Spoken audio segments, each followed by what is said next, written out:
کبھی ایسا ہوا ہے کہ تم نے بار بار ایک ہی دعا مانگی ہو، دن رات آنسوؤں کے ساتھ، لیکن وہ پوری نہ ہوئی ہو؟ اور جب تم ایسا محسوس کرنے لگو تمہاری بار بار مانگی گئی دعاؤں کی قبولیت میں رکاوٹیں آ رہی ہیں اور نہ ملنے کا خوف تمہیں ستانے لگا ہے، تو سمجھ لو اللہ کیا چاہتا ہے۔ اللہ تعالیٰ کس چیز کا اشارہ دے رہا ہے؟ تو پیارے دوستو، یہی وہ لمحہ سب سے خطرناک ہوتا ہے، یہی وہ وقت ہے جب شیطان تمہیں وسوسہ دیتا ہے کہ تمہاری دعائیں رد کر دی گئی ہیں۔ لیکن میں تمہیں ایک راز بتاؤں، اللہ کبھی اپنے بندے کی دعا کو ضائع نہیں کرتا، چاہے تمہیں لگے کہ دیر ہو رہی ہے۔ سوچو، اگر ہر دعا فوراً پوری ہو جائے تو صبر کہاں رہے گا، یقین کہاں رہے گا؟ اللہ تبارک و تعالیٰ تمہیں انتظار کروا کے تمہارے دل کو آزما رہا ہے، وہ دیکھنا چاہتا ہے کہ تم اس کے وعدوں پر قائم رہتے ہو یا نہیں۔ جیسے ایک استاد امتحان میں سوال دیتا ہے اور پھر خاموشی سے دیکھتا ہے کہ شاگرد کیسے جواب دیتا ہے، ویسے ہی اللہ بھی تمہیں دعا کے انتظار کے امتحان میں ڈالتا ہے۔ یاد رکھو، دعا کا دیر سے قبول ہونا کبھی اللہ کی خاموشی نہیں ہوتی، بلکہ اس کی حکمت ہوتی ہے۔ وہ جانتا ہے کہ کب دینا ہے، کیسے دینا ہے اور کس وقت دینا ہے۔ تمہارے لیے سب سے بہتر ہے شاید تمہیں آج نہیں ملا، لیکن کل وہ تمہیں اس وقت دے گا جب وہ تمہارے لیے سب سے زیادہ قیمتی ہوگا۔ لیکن سوال یہ ہے کہ آخر یہ تاخیر کیا اشارہ دیتی ہے؟ آخر اللہ اس رکاوٹ کے ذریعے تمہیں کیا سمجھانا چاہتا ہے؟ تو سنو، کبھی کبھی انسان اپنی دعاؤں کے انتظار میں اتنا ٹوٹ جاتا ہے کہ لگتا ہے جیسے دل میں امید کی آخری شمع بھی بجھنے لگی ہے۔ تم سوچتے ہو کہ شاید میری دعا میں طاقت نہیں رہی، شاید میرا رب ناراض ہے، لیکن یہ سوچ خود تمہارے لیے سب سے بڑی آزمائش ہے۔ اللہ تبارک و تعالیٰ تمہیں اس کیفیت میں دیکھنا چاہتا ہے کہ تمہارے دل میں یقین باقی رہتا ہے یا نہیں۔ یاد رکھو، دعا مانگنا خود اللہ کی رحمت کی نشانی ہے۔ اگر وہ تمہیں دعا مانگنے کی توفیق دے رہا ہے تو اس کا مطلب ہے کہ وہ تمہاری آواز سن رہا ہے۔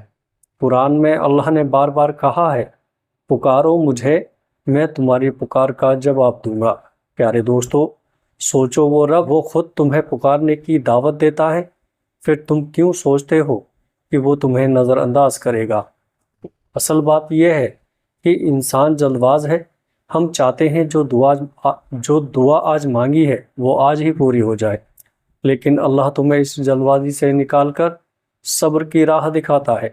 جیسے بیج زمین میں دفن کر کے فوراً پودا نہیں بنتا، بلکہ وقت لگتا ہے، پانی لگتا ہے، سورج کی روشنی لگتی ہے، پھر جا کے وہ سرسبز درخت بنتا ہے۔ دعا بھی بالکل ویسی ہے، تم نے مانگی، وہ اللہ کی زمین میں بو دی گئی۔ اب صبر کرو، وقت آنے پر وہ تمہارے سامنے اپنی سب ٹہنیاں نکالے گا۔ لیکن ایک سوال باقی رہ جاتا ہے، آخر اللہ کبھی کبھی دعاؤں کی راہ میں دیوار کیوں کھڑی کرتا ہے؟ وہ رکاوٹ جو تمہیں بے چین کر دیتی ہے، آخر اس کا مقصد کیا ہے؟ تو سنو، اللہ دو بڑے اشارے تمہیں دینا چاہتا ہے۔ پہلا اشارہ یہ ہے کہ اللہ تمہیں اس چیز سے بہتر دینا چاہتا ہے جس کے پیچھے تم لگے ہوئے ہو۔ تمہارا دل شاید ایک خاص دعا کے ساتھ جڑ گیا ہے، لیکن اللہ دیکھ رہا ہے کہ آگے تمہارے لیے کیا بہتر ہے۔ قرآن میں اللہ فرماتا ہے، ہو سکتا ہے کہ تم کسی چیز کو ناپسند کرو اور وہ تمہارے لیے بہتر ہو، اور ہو سکتا ہے کہ تم کسی چیز کو پسند کرو اور وہ تمہارے لیے بری ہو، اور اللہ جانتا ہے اور تم نہیں جانتے۔ یہ آیت ہمیں یہ سکھاتی ہے کہ انسان کی نظر بہت محدود ہے، لیکن اللہ کی نظر پوری کائنات پر ہے۔ وہ تمہارے کل کو دیکھ کر فیصلہ کرتا ہے، نہ کہ صرف تمہارے آج کو۔ تو جب دعا تاخیر کا شکار ہو تو یہ اشارہ ہے کہ اللہ تمہیں اس سے بڑی اور اس سے بہتر نعمت دینے والا ہے۔ دوسرا اشارہ یہ ہے کہ اللہ تمہیں اپنے قریب لانا چاہتا ہے۔ دعا میں رکاوٹ ایک ایسا دروازہ کھولتی ہے جس کے ذریعے تم اللہ کو اور زیادہ پکارتے ہو اور زیادہ رک کر مانگتے ہو۔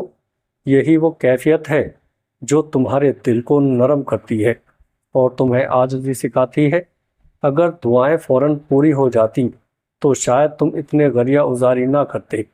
یہ تاخیر اس لیے ہے تاکہ تمہارے اور اللہ کے درمیان کا رشتہ مضبوط ہو جائے، تمہاری دعاؤں میں سچائی اور تمہارے دل میں اخلاص پیدا ہو۔ اس لیے اگلی بار جب تمہیں لگے کہ دعا پوری نہیں ہو رہی تو گھبراؤ مت، یہ سمجھ لو کہ اللہ تمہیں اشارہ دے رہا ہے تو تمہیں اس سے بہتر دینے والا ہے، تمہیں اپنی طرف مزید کھینچ رہا ہے، اور یقین کرو یہ دونوں صورتیں تمہارے حق میں ہی ہیں۔ تو یاد رکھو، دعا کبھی ضائع نہیں جاتی۔ اگر کبھی پوری نہیں ہو رہی تو اس کا مطلب یہ نہیں کہ اللہ نے انکار کر دیا ہے، بلکہ وہ چاہتا ہے کہ تم تھوڑا سا اور صبر کرو، تھوڑا سا اور یقین مضبوط کرو۔ یہ تاخیر ہی تمہارے ایمان کا امتحان ہے۔ پیارے دوستو، ویڈیو اچھی لگے تو آگے دوستوں میں شیئر ضرور کریے گا۔ السلام علیکم ورحمۃ اللہ وبرکاتہ۔